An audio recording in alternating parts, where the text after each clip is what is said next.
اسی طرح بہت سے مشرکوں کو ان کے شریکوں یعنی شیطانوں نے ان کے بچوں کو جان سے مار ڈالنا اچھا کر دکھایا ہے تاکہ انہیں ہلاکت میں ڈال دیں اور ان کے دین کو ان پر خلط ملط کر دیں،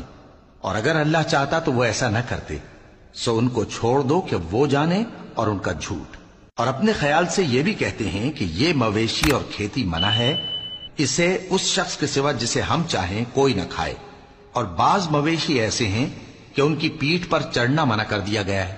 اور بعض مویشی ایسے ہیں جن پر ذبح کرتے وقت اللہ کا نام نہیں لیتے، یہ سب اللہ پر جھوٹ ہے، وہ ان قریب ان کو ان کے جھوٹ کا بدلہ دے گا۔ اور یہ بھی کہتے ہیں کہ جو بچہ ان مویشیوں کے پیٹ میں ہے